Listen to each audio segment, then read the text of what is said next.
Não há lugar melhor.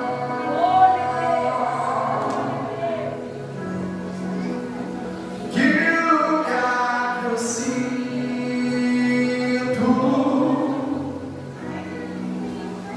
que o Senhor está.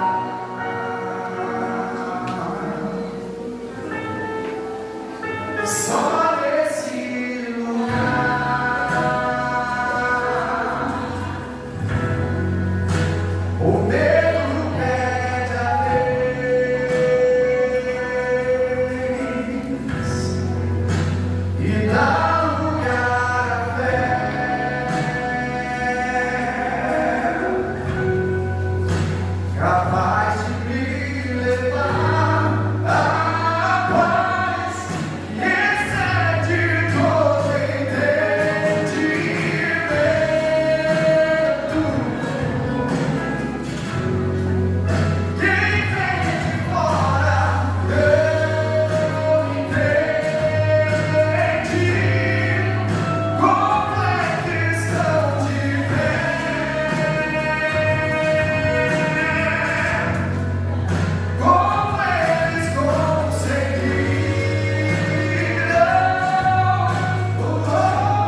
agradecemos pela vida do teu servo, meu Pai, que está aqui nessa noite. Que é capaz de trazer, meu Pai, as palavras, que meu Pai, teu ensinamento aos nossos corações. Pai, fala conosco, meu Pai, nessa noite, não aquilo que nós queremos, mas aquilo que é da tua vontade, do teu querer. Que nós possamos, meu Pai, não só ser ouvintes, meu Pai, nessa noite, mas também praticantes dela, Senhor, meu Pai. Abençoe seu servo, seu ministério, a sua família, a sua casa, o seu trabalho, meu Pai, a sua vida. Que seja, meu Pai, para honra e glória do teu santo nome, que assim seja. Amém, Jesus.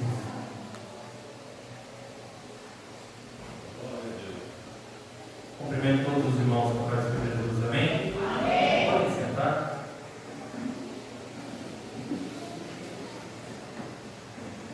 Quero convidar os irmãos a abrir suas Bíblias em João capítulo 6, versículo 22. João capítulo 6, versículo 22.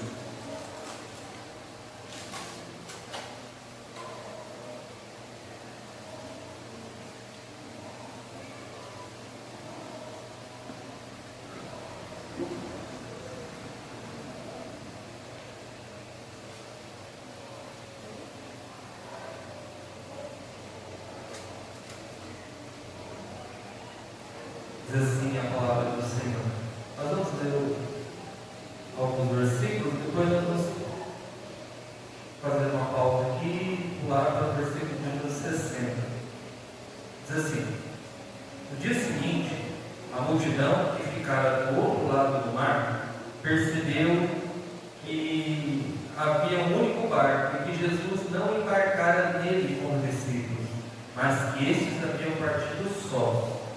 Então, outros barcos chegaram a Tiberíades, perto do lugar em que comeram pão. Tendo o Senhor dado graças, percebendo a multidão que Jesus não estava ali, e nem seus discípulos, tomaram os barcos e foram para Cafarnaum, à procura de Jesus. E encontrando-o no outro lado do mar, perguntaram: Mestre, quando chegastes aqui? E respondeu Jesus: em verdade vos digo, que me busca não pelos sinais miraculosos que vistes, mas porque comestes do pão e vos fartastes. Trabalhai não pela comida que perece, mas pela comida que permanece para a vida eterna, a qual o Filho do Homem vos dará, porque Deus, o Pai, o marcou com o seu selo. E perguntaram eles: o que faremos para executar as obras de Deus? Respondeu Jesus: a obra de Deus é esta, que creiam naquele a quem ele enviou. Então lhe perguntaram: e que sinal miraculoso podes fazer tu, para que vejamos e creiamos em ti? Que farás? Nossos pais comeram maná no deserto, como está escrito: deu-lhes a comer o pão do céu. Disse-lhe Jesus: em verdade vos digo, não foi Moisés que vos deu o pão do céu, mas é meu Pai quem dá o verdadeiro pão dos céus. Pois o pão de Deus é aquele que desce do céu e dá vida ao mundo. Disseram-lhe: dá-nos sempre desse pão. E então Jesus lhe declarou: eu sou o pão da vida. Aquele que vem a mim não terá fome, e quem crê em mim jamais terá sede. Como, porém, eu vos disse, vós me vistes e contudo não credes. Todo aquele que o Pai me dá virá a mim, e o que vem a mim de maneira nenhuma lançarei fora. Pois eu desci do céu não para fazer a minha vontade, mas a vontade daquele que me enviou. Esta é a vontade daquele que me enviou, que eu não perca nenhum de todos os que ele me deu, mas eu os ressuscite no último dia. Pois a vontade do meu Pai é que todo aquele que vê o Filho e nele crê tenha a vida eterna, e eu o ressuscitarei no último dia. Versículo 60. Muitos de seus discípulos, ouvindo isso, disseram: duro é esse discurso, quem pode ouvir? E compreendendo que seus discípulos se queixavam a respeito do que ouviram, Jesus lhes disse: isso vos escandaliza? O que aconteceria então se visses o Filho do Homem subir para onde primeiro estava? O Espírito é que vivifica, a carne para nada serve. e as palavras que vos disse são espírito e vida. Algum de vós, porém, não crê. Pois Jesus sabia desde o princípio quais eram os que criam e quem o trairia. E prosseguiu: e é por isso que eu vos disse que ninguém pode vir a mim se pelo Pai não lhe for concedido. E a partir de então, muitos dos seus discípulos voltaram atrás e já não andavam mais com ele. E então perguntou Jesus aos 12: não querem vós também retirar-vos? E respondeu Simão: Senhor, para quem iremos nós? Tu tens as palavras de vida eterna. Nós cremos e conhecemos que tu és o Cristo, o Santo de Deus. Amém? Amém. É uma leitura um pouco extensa, mas como que eu vou focar aqui no versículo 60, eu não presumi que vocês tinham uma lembrança dos textos que antecedem esse versículo, que serão importantes para a nossa reflexão neste momento. Hoje é um culto especial, culto de missões evangelísticas, é um culto em que nós somos lembrados da nossa responsabilidade que o Senhor nos deu. Nosso Senhor Jesus confiou a nós em modelo de ordenança que nós pregássemos o Evangelho, compartilhássemos na nossa fé com todas as pessoas possíveis que estão ao nosso redor.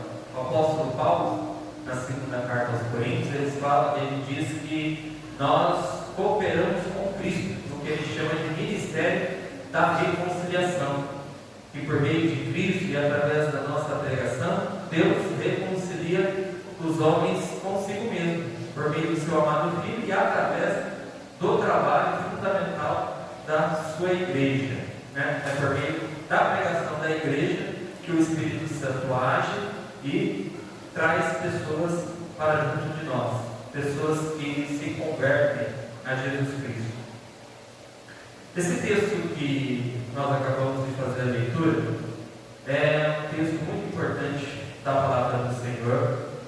Para quem não sabe, dentro desse texto aqui nós temos toda a cristologia, todos os ensinos possíveis da pessoa de Jesus se encontram dentro desse texto que está aqui em João, capítulo 6, versículo 22. Alguns dos ensinos são mais claros, você pode perceber se você já tiver um conhecimento destes. Outros são um pouco mais escuros, são um pouco mais implícitos, estão mais dentro. Mas na leitura, simplesmente você percebe que toda a cristologia está presente aqui. Todas as doutrinas possíveis que estão nas Escrituras sobre a pessoa de Jesus estão aqui dentro dessas palavras de Jesus, dentro desse sermão de Jesus, e você pode explorar isso e fazer um belo estudo da cristologia a partir desse texto. O que está acontecendo aqui? No início do capítulo 6, Jesus ele fez um grande milagre, que é o milagre da multiplicação dos pães. Já havia uma grande multidão ao entorno de Jesus, porque os milagres de Jesus beneficiavam as pessoas. Jesus não despediu nenhuma das pessoas que vieram até ele em busca de uma solução dos seus problemas, diante de difíceis situações, pessoas com doenças que até então não existia cura e não se via cura. Jesus ele curou todas elas. Jesus fazia coisas maravilhosas. Jesus ele resolvia de fato a vida das pessoas, dava esperança às pessoas, mudava completamente a história das pessoas.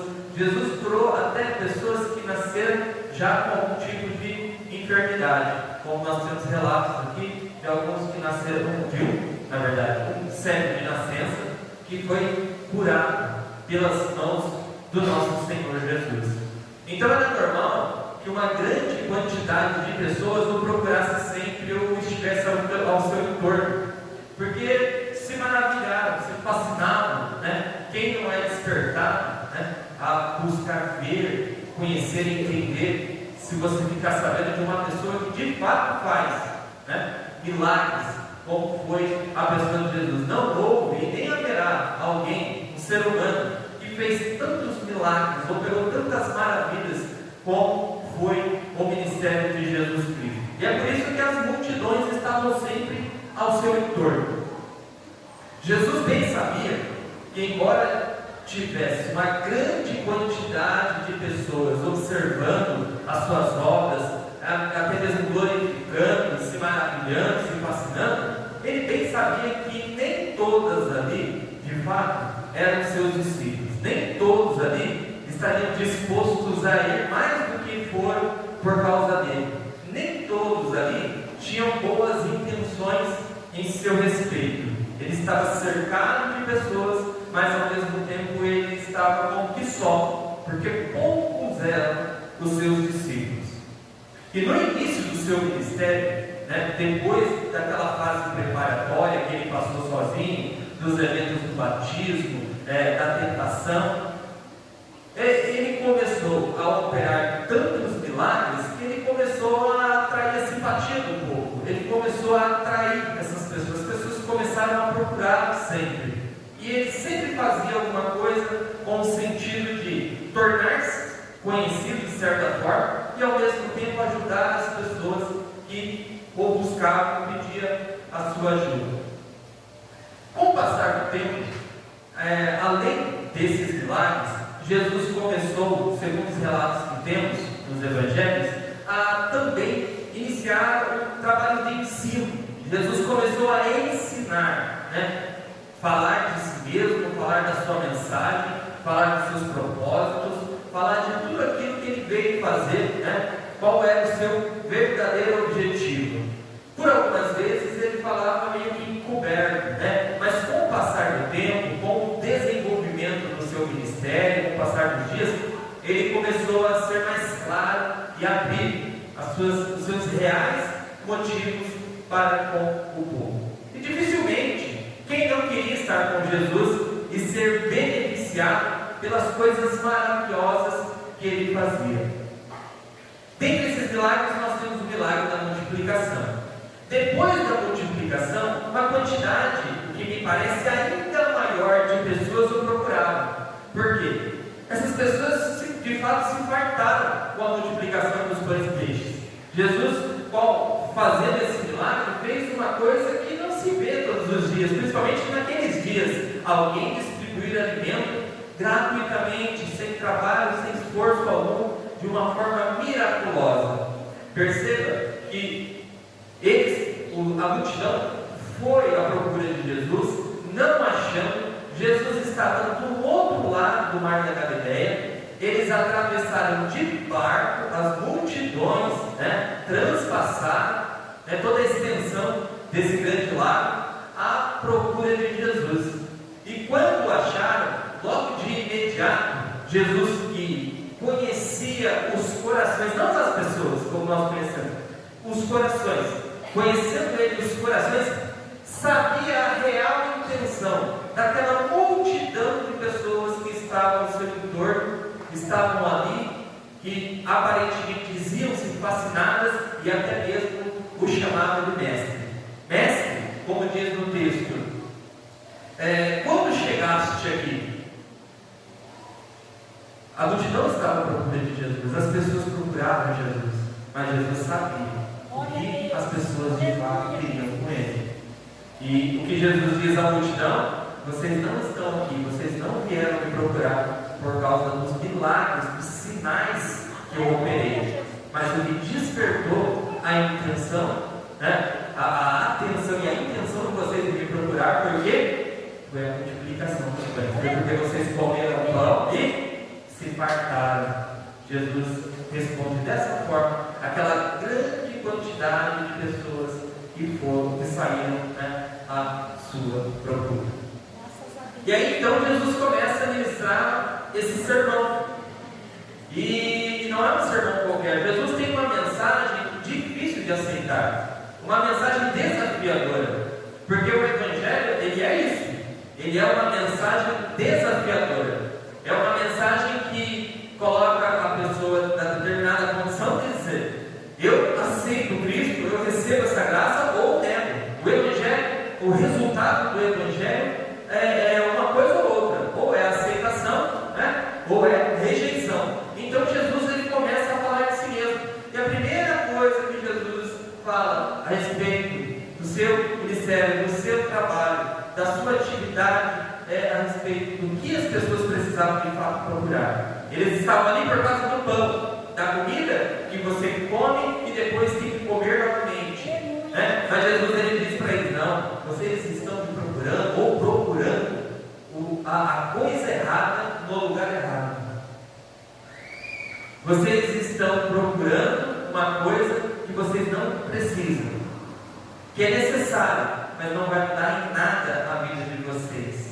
E Jesus diz: vocês deviam trabalhar não pela comida que perece, mas pela comida que permanece para sempre.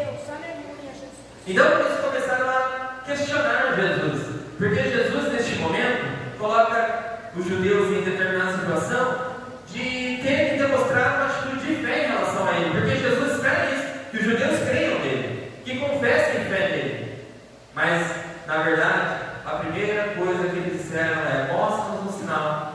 A mesma multidão que viu Jesus de modo sobrenatural multiplicar os pães, o que eles queriam de novo? Mostra para nós um sinal. E adivinha qual o sinal que eles estavam procurando? Eles dizem que os nossos pais comeram maná no deserto, porque Moisés deu maná para eles. O que eles queriam? Que Jesus repetisse o mesmo milagre, o milagre da multiplicação dos pães. Eles acharam que a semelhança do que foi nos dias de Moisés, que Deus todos os dias provia alimentação ao povo, eles acharam que Jesus era o mestre que faria da mesma forma. Eles diziam: mostra-nos um sinal. Moisés alimentou nossos pais no deserto, e você, o que vai fazer? E Jesus ele vai dar o sinal, mas este sinal é o sinal mais importante que existe em todas as Escrituras. Ele vai falar sobre si mesmo. Ele é o sinal. Jesus é o sinal. Jesus, ele vai neste momento ser claro. Ele vai trazer uma mensagem que aqui o texto diz que Jesus declara. Ele diz: eu sou o pão da vida. Eu sou o pão que desceu do céu. Jesus está falando da sua encarnação. Jesus estava mexendo com os judeus. Jesus começou a dizer que na verdade ele não meramente nasceu entre os homens, ele veio do céu. A origem dele é divina. Ele fala alguma coisa de pré-existência, como eu disse, que encobertamente está aqui presente dentro desse texto. E isso em si constitui um grande desafio. Por quê? Porque os judeus ali conheciam a Jesus, sabiam que Jesus era filho de José e Maria. Como agora Jesus diz: eu vim dos céus. Mas isso constitui em si um grande desafio. E aí você tem toda a estrutura do texto, todos os versículos que vão discorrendo até o versículo de número 60, onde eu quero focar aqui com os irmãos. Depois que Jesus ministra essa palavra, Jesus faz essa pregação, e que Jesus diz aos judeus que ele é o alimento que desceu dos céus, e que aqueles que não comerem da sua carne, nem beberam do seu sangue, esses não teriam parte com ele, nem teriam a vida eterna. Jesus agora ele tem o resultado da sua mensagem, o resultado da sua pregação, o resultado da pregação do Evangelho feita ali por ele, que inicia-se no versículo 60.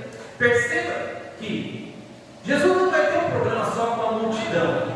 Agora Jesus ele vai ter um problema também com os seus discípulos, porque no versículo 60 diz assim, que muitos dos seus discípulos, ouvindo isso, disseram: duro é esse discurso, quem pode ouvir? O que eles estão dizendo é o seguinte: as palavras de Jesus são difíceis de aceitar. A mensagem de Jesus é difícil de aceitar. Até então, quando Jesus estava multiplicando pães, quando ele estava curando doenças, quando ele estava ajudando pessoas, estava muito bom, estava muito gostoso, dava uma sensação boa, gerava muitos benefícios para as pessoas. Mas quando Jesus começou a pregar a sua mensagem, aí foi a hora que os seus discípulos, bem como a multidão, entenderam que o preço do discipulado é caro. É nesse momento que eles começam a perceber que, na verdade, é loucura. E de fato era mesmo. É um desafio muito grande aceitar o Evangelho. É um desafio muito grande aceitar a mensagem de Jesus.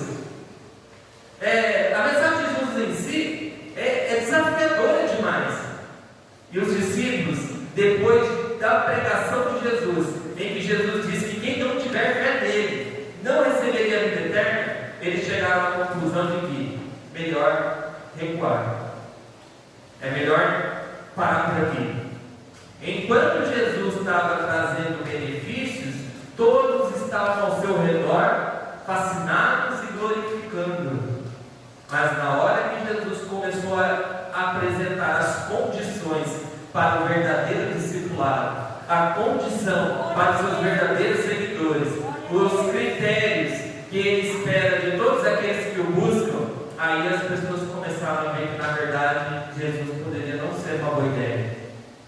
Aí Jesus começou a ter as primeiras faltas. A multidão, na verdade, sempre ficou ao seu entorno. E entenda por multidão, tudo que você imaginar. São pessoas que estão ali por curiosidade, são pessoas que estão dentre os líderes do povo, tentando tramar alguma coisa para matar. Nós temos a multidão, às vezes, de soldados romanos que estão ao seu redor também, presenciando os eventos a respeito do seu trabalho. E mesmo multidões em lugares em que Jesus se reunia, já eram lugares em que grande quantidade de pessoas estavam, como os mercadores públicos. Então, Jesus começou a perceber que os seus discípulos, e até mesmo uma boa parte das pessoas que o procuravam, chegaram à conclusão de que a sua mensagem era difícil demais de ser aceita. Quão duro é o seu discurso? Quem pode ouvir? Ou melhor, quem pode aceitar? Perceba, irmãos, que nós temos muitos exemplos de pessoas que chegam dentro de uma igreja, elas estão com problemas. A grande maioria, para não dizer todos nós que chegamos a Cristo, acho que com uma exceção aos que já nasceram dentro da religião, foram cristianizados, depois por fim aceitaram de fato Jesus, conheceram como é a fé, a maioria de nós, e eu me incluo nisso, chegou dentro da igreja com problemas, dificuldades, enfermidade, problema financeiro, problema com a família e um monte de situações difíceis.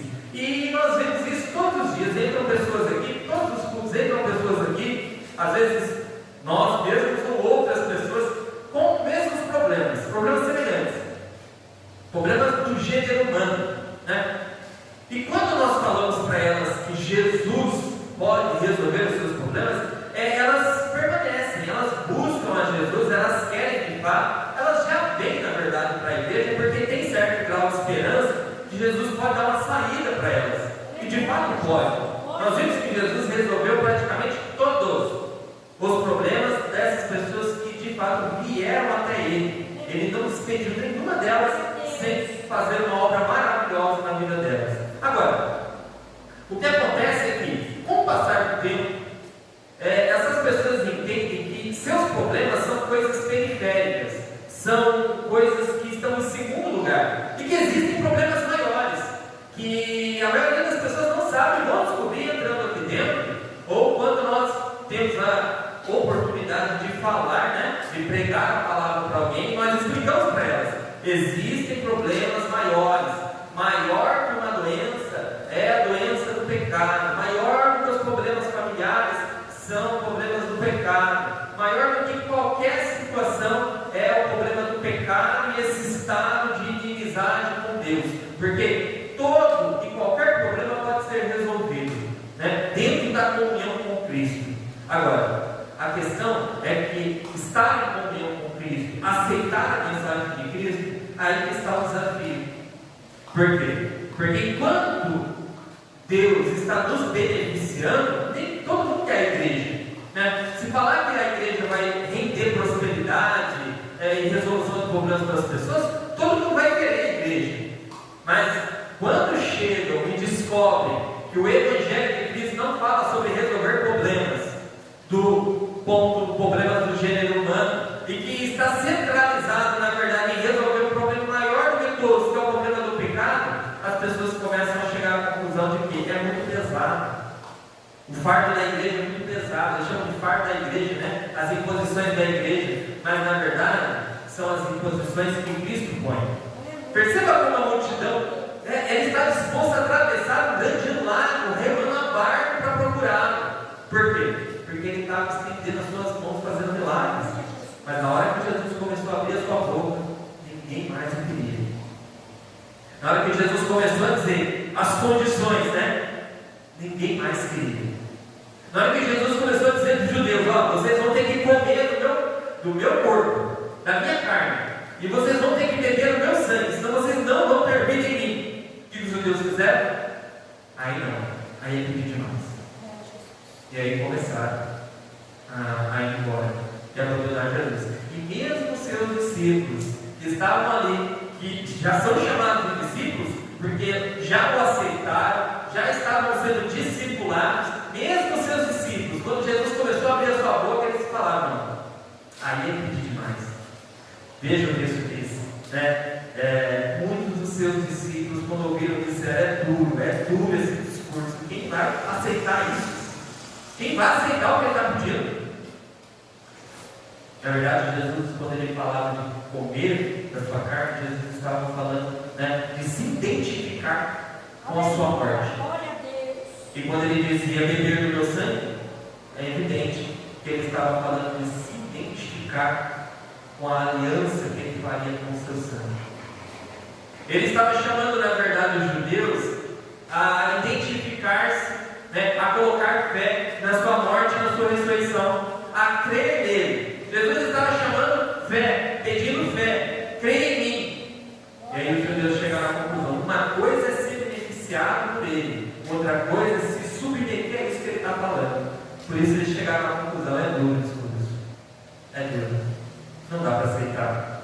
Versículo 61, olha como João escreve. Ele diz assim: ó, que compreendeu, Jesus compreendendo, que seus discípulos, que a multidão ele já sabia, mas que seus discípulos se queixavam a respeito do que ouviram, Jesus lhe disse: isso escandaliza vocês? Jesus disse: vocês estão escandalizados, vocês estão indignados com o que eu estou falando? Porque o escândalo aqui é indignação. Os seus discípulos que estavam com ele, caminhando de um lado para o outro, ficaram indignados. É como se eles ficaram se queixando, raivosos: o que ele está falando? O que ele está falando? O que ele está fazendo? Indignados com Jesus, porque Jesus está falando um absurdo. E Jesus diz: então o que aconteceria se vocês vissem o Filho do Homem subir para onde primeiro estava? Jesus, na verdade, no início da administração, ele disse que ele veio dos céus. E olha o que diz aqui no versículo 41: murmuravam deles os judeus, porque disse: eu sou o pão que desceu dos céus. Diziam: não é esse Jesus, o filho de José, cujo pai nós conhecemos? Então como ele disse que desceu dos céus? E respondeu Jesus: não murmurem entre vós. Eles não estavam acreditando que a origem divina de Jesus, a origem divina do Logos, que Jesus existia antes de encarnar. Quanto mais poderiam aceitar que Jesus ascenderia aos céus novamente, ele voltaria aos céus. Jesus disse: se vocês não acreditam que eu encarnei, quanto mais que eu vou retornar aos céus. Não havia fé, não havia disposição do coração em crer sobre as verdades a respeito de Jesus. E Jesus sabia que todos aqueles quando não creram, todos aqueles quando não depositavam fé na sua pessoa, estes não conseguiriam a salvação. Entende, irmãos, como é desafiador o Evangelho?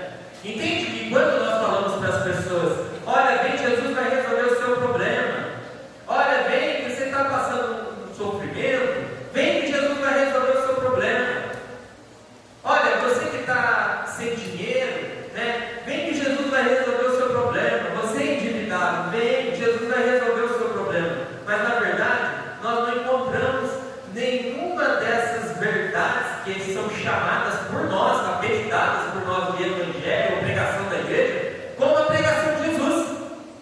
Jesus, ele chama os homens a crerem nele, a crer na sua morte, a crer na sua ressurreição. E nós falamos muito nisso. Nós pregamos errado para as pessoas. Nós apresentamos a igreja como lugar de resolução de problemas. Ora, quem aqui não tem problema? Eu estou há tantos anos na fé e tenho problemas. Mas o maior dos meus problemas já foi resolvido. O maior de todos os meus problemas. O problema daquele era tão grande que condicionava toda a minha existência, até mesmo pós a morte, que era o problema do pecado. O Evangelho de Cristo se propõe a dar uma solução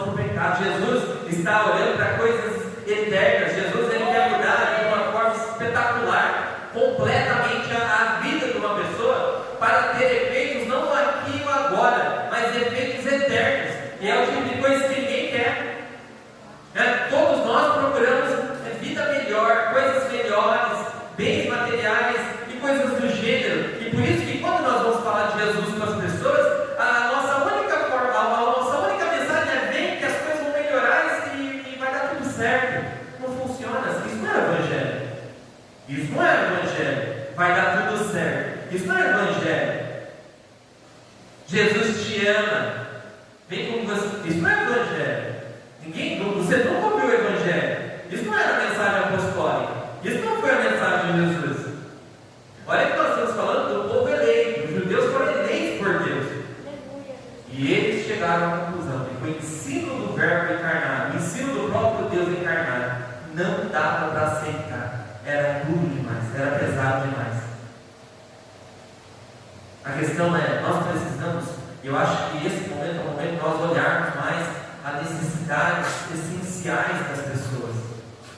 É isso que nós precisamos olhar. Nós precisamos focar naquilo que de mais importante existe nas pessoas. Em muito em breve, o juízo vai ser instaurado nesse mundo e ninguém vai escapar. O apóstolo Paulo diz que todos os homens comparecerão ao tribunal de Cristo para receber o pagamento de suas obras, para prestarem contas diante de Deus. E dizer para uma pessoa que vai dar tudo certo não muda a história dela. As pessoas, o evangelho é desafiador, o evangelho confronta.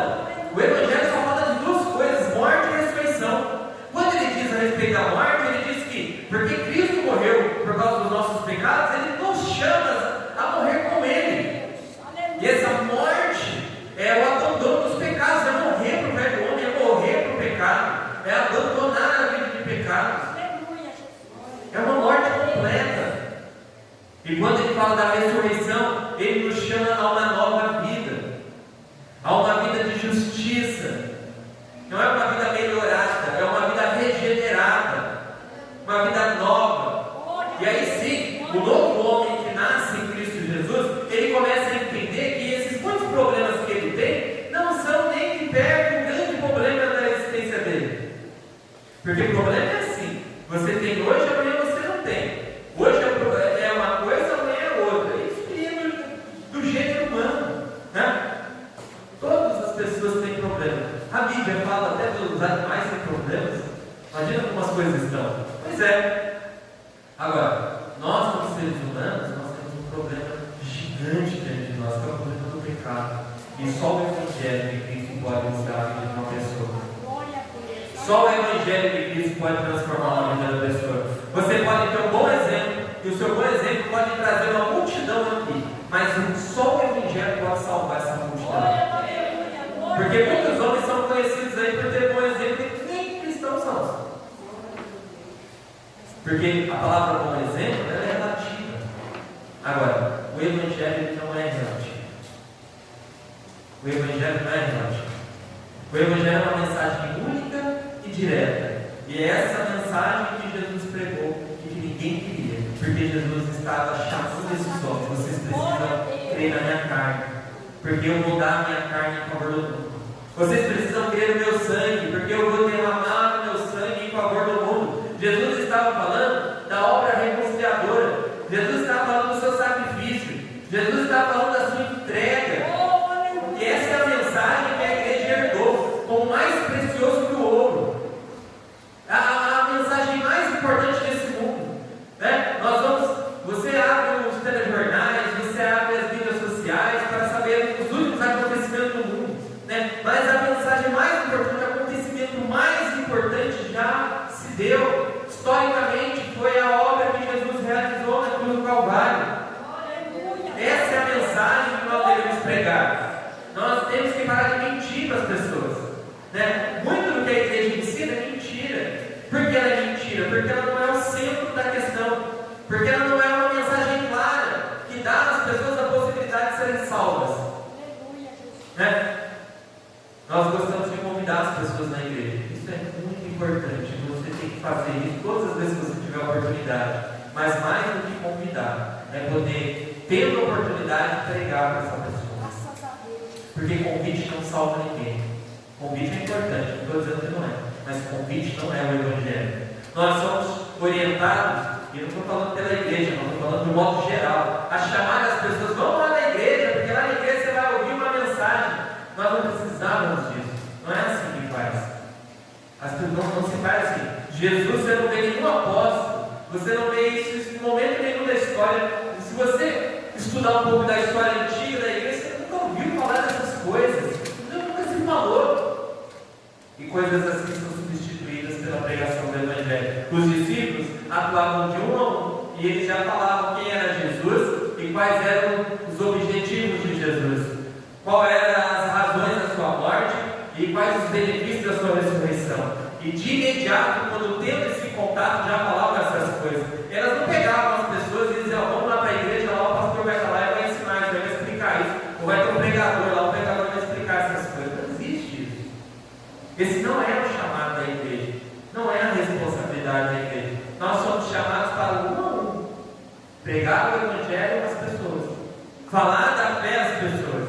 Coisa boa que nós temos é quando alguém nos pergunta alguma coisa sobre a fé. Esse ano que passou, eu tive muitas oportunidades assim, né, de pessoas que eu nem imaginava que teriam algum tipo de atração pela minha fé. E eu sempre agi assim, da seguinte maneira: quando a pessoa faz uma pergunta periférica, uma pergunta de pouca importância, né, eu sempre trago ela para aquilo que é mais importante. Eu sempre começo do começo, né, falando que Jesus morreu por causa dos nossos pecados e todo aquele que nele crê será salvo. Isso é a mensagem que ele deixou. E eu tive algumas oportunidades assim, né, algumas pessoas querendo saber o que vai acontecer depois da morte. Uma pessoa que perdeu o pai e a mãe queria saber se no céu, né, eles poderiam ter novamente esse contato. E eu sempre trabalhei no sentido de mostrar os pontos centrais da fé. Porque se compreender o Evangelho, compreende todo o restante. A Bíblia é assim. Você pode achar que a Bíblia tem uma mensagem até difícil de compreender, mas alguns pontos da Bíblia de fato são. Mas a mensagem central dela é muito clara. Você não precisa de estudo nenhum. Você meramente precisa ler. E se você não souber ler, alguém ler para você e te falar, esse ensino claro dela, que Jesus morreu pelos nossos pecados e é o nosso Salvador, e espera a fé, a atitude de fé, isso é o suficiente para ser salvo.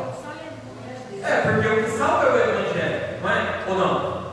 Quem salva é a mensagem que revela a pessoa de Cristo. Não precisa de muito para ser salvo. Não precisa de um curso para ser salvo. Você não precisa ler a Bíblia inteira para ser salvo. O que precisa somente é ouvir o Evangelho. Se você conhecer de fato quem é o Filho de Deus e o propósito dele, você recebe a salvação. A salvação é uma bênção de Deus.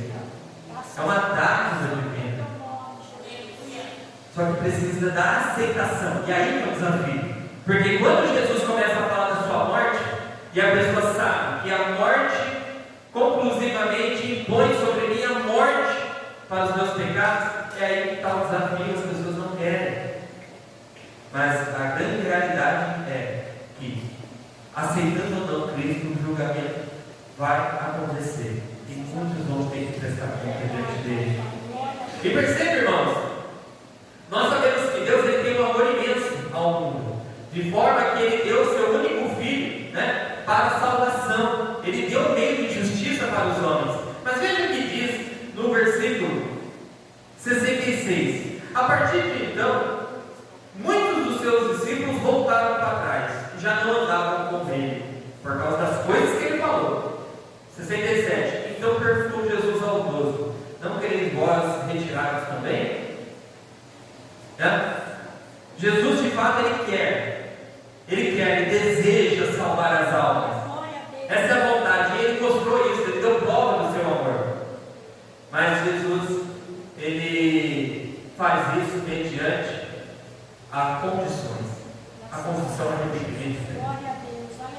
Arrependimento de fé. Veja que mesmo aos 12 apóstolos que ele escolheu, ele disse aos 12: se vocês quiserem ir embora, vocês podem ir também. Ninguém está obrigado. Ele disse, né? Embora Jesus queira salvar as pessoas, ele não fará isso se não for de modo condicional. Arrependimento. Ele deu a opção aos seus discípulos, né? Se vocês quiserem, vocês podem ir. Se for demais para vocês as condições, vocês podem ir. Essa mensagem é a mesma para todos nós que estamos aqui. Se as condições para permanecer na fé são duras demais, você tem a opção de negar a fé.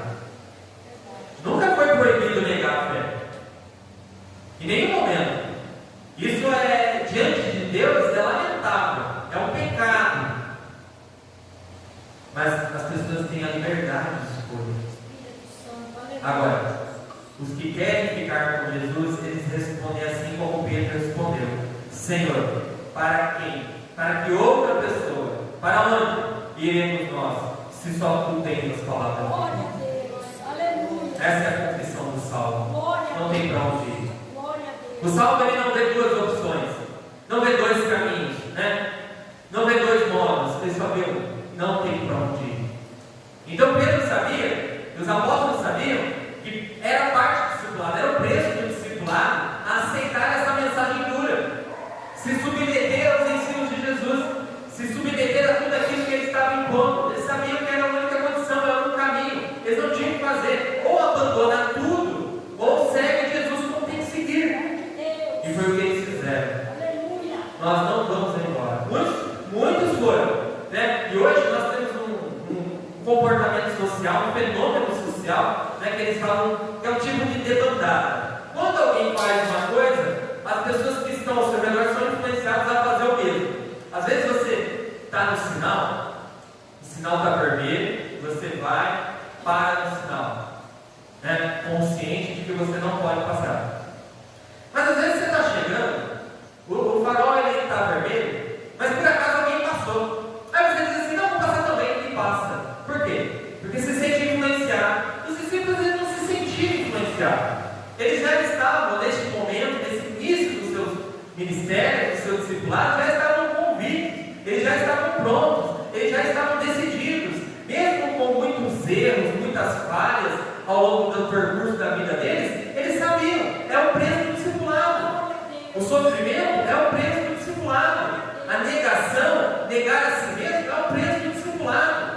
Ter Jesus como único suficiente salvador é o preço do discipulado, é o preço que você aceitou quando confessou Jesus como Salvador. Mas aqueles homens, mesmo tendo confessado a Jesus e agora ouvindo as coisas que Jesus estava dizendo, não pensaram duas vezes: é melhor sair, é melhor deixá-lo. E é o que muitos fazem. Mas sabe o que mais importante de tudo isso, para nós fecharmos aqui? A sinceridade de Jesus. Porque Jesus não circulou, não fez promessas absurdas, né? Jesus foi claro e verdadeiro. Ele disse para eles qual era o preço: vocês vão ter que comer da minha carne, vocês vão ter que beber do meu sangue, e vocês vão ter que aceitar que eu vim dos céus e sou a dádiva de Deus. Vocês têm que aceitar que quem não crê em mim não tem vida em si mesmo. Desafiador. Mas os que aceitaram, como nós lemos aqui, versículo 69, diziam assim: Pedro, em nome dos apóstolos, dizendo: nós cremos e conhecemos que tu és o Cristo, o Santo de Deus. Então, irmãos, no dia de hoje, fica essa mensagem para os irmãos e um chamado de atenção para todos nós, que nós precisamos pregar o Evangelho. Mais do que convidar as pessoas para vir em cultos, é pregar o Evangelho. Mais do que fazer promessas, dizendo para as pessoas que coisas maravilhosas e problemas difíceis se resolverão, nós temos que pregar o Evangelho. É a única forma de salvar. Confie no Evangelho. Não tenha falta de fé no Evangelho. Não seja incrédulo. Confie no Evangelho. Se o Evangelho não salvar alguém, ninguém vai salvar. Se o Evangelho não transformar a vida de uma pessoa, ninguém vai transformar. Não adianta ela vir aqui, receber uma oração e coisa do gênero. Isso não muda a vida de ninguém. O que muda é o Evangelho. Porque só o Evangelho mostra e apresenta quem é Jesus e quais são os propósitos de Jesus, que é salvar e resgatar esse mundo perdido. É só o Evangelho que muda a vida das pessoas. Nada pode mudar, né? Uma igreja legal, né? Um som legal, pessoas legais, uma conversa legal, isso não muda a vida de ninguém. O que muda é o Evangelho. Vamos falar sobre o Evangelho? Vamos começar a refletir mais nas nossas conversas sobre o Evangelho, porque só o Evangelho pode mudar. Jesus deixou a nós a pregação do Evangelho, porque essa palavra veio do céu. Não é uma palavra que é comentada dos homens, não nasceu no coração dos homens, não é coisa da terra, é coisa dos céus. Por isso ela é a única mensagem que pode salvar e transformar a vida de alguém. Amém? Vamos fazer uma oração neste momento? Vamos fazer uma oração? Essa oração nós temos que pedir para Deus fortalecer-nos, para que nós possamos pregar o Evangelho, para que nós possamos ser igual a Jesus, diretos, sinceros na nossa mensagem. O mundo jaz no maligno, os homens estão indo para a perdição, e não tem tem saída. A única saída é aceitar a Cristo. Não tem opções. A única opção viável é aceitar a Cristo. E Cristo está oferecendo essa graça a todos os homens. Amado Deus e meu Pai, nós glorificamos a Ti neste momento. Meu Deus, eu glorifico o Teu nome e peço ao Senhor que o Senhor possa nos dar coragem, nos dar sabedoria para falarmos do Evangelho, da Tua palavra, mais do que qualquer coisa, meu Pai, das nossas conversações no dia a dia, nós possamos dar a única oportunidade para as pessoas de um dia serem salvos, que é por meio da pregação do Evangelho.